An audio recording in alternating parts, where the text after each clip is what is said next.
ఆంధ్రప్రదేశ్, తెలంగాణ రాష్ట్రాల్లో ఇంకా వర్షాలు కొనసాగుతూనే ఉన్నాయి. కోస్తాంధ్ర, యానం పరిసర ప్రాంతాల్లో ఉపరితల ఆవర్తనం కొనసాగుతున్నట్టు వాతావరణ శాఖ వెల్లడించింది. సముద్ర మట్టం నుంచి సగటున 3.1 కిలోమీటర్ల నుంచి 7.6 కిలోమీటర్ల ఎత్తులో ఇది కొనసాగుతుందని, ఉపరితల ఆవర్తనం క్రమంగా బలపడి నేటి ఉదయానికి పశ్చిమ మధ్య వాయువ్య బంగాళాఖాతంలో అల్పపీడనం ఏర్పడే అవకాశం ఉందని వాతావరణ శాఖ హెచ్చరించింది. ఇక దీని ప్రభావంతో రానున్న 3 రోజులు రాష్ట్ర వ్యాప్తంగా మోస్తారు వర్షాలు కురుస్తాయని, కొన్ని ప్రాంతాల్లో భారీ వర్షాలు కురిసే అవకాశం ఉందని వాతావరణ శాఖ పేర్కొంది. దీని ప్రభావంతో జయశంకర్, భూపాలపల్లి జిల్లా, ములుగు జిల్లాలకు వాతావరణ శాఖ ఆరెంజ్ అలర్ట్ జారీ చేసింది. ఇక అంతేకాదు ఆదిలాబాద్, కొమరం భీం, ఆసిఫాబాద్, నిర్మల్, నిజామాబాద్, మంచిర్యాల, జగిత్యాల, రాజన్న సిరిసిల్ల, పెద్దపల్లి, కరీంనగర్, భద్రాద్రి, కొత్తగూడెం జిల్లాలో భారీ వర్షాలు కురిసే అవకాశం ఉందని వాతావరణ శాఖ తెలిపింది.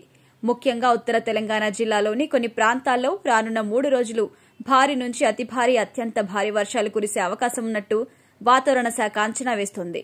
ఇక ఈ మేరకు ఇప్పటికే ఆయా జిల్లా యంత్రాంగాలను అప్రమత్తంగా ఉండాలని వాతావరణ శాఖ సూచనలు కూడా జారీ చేసింది. ఇక నిన్న రాష్ట్రంలో సగటున 2.6 సెంటీమీటర్ల వర్షపాతం నమోదైంది.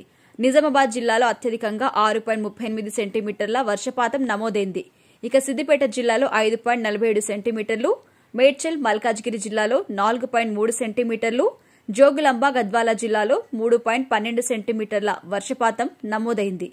ఇక అన్ని జిల్లాల్లోనూ సాధారణం కంటే అధికంగా వర్షపాతం నమోదైనట్టుగా వాతావరణ శాఖ పేర్కొంది. ఇప్పటి వరకు రాష్ట్ర వ్యాప్తంగా 59.77 సెంటీమీటర్ల సాధారణ వర్షపాతం నమోదు కావాల్సి ఉండగా 83.64 సెంటీమీటర్ల వర్షపాతం నమోదైనట్టుగా, సాధారణం కంటే అధికంగా 40% వర్షపాతం నమోదైనట్టుగా వెల్లడించింది.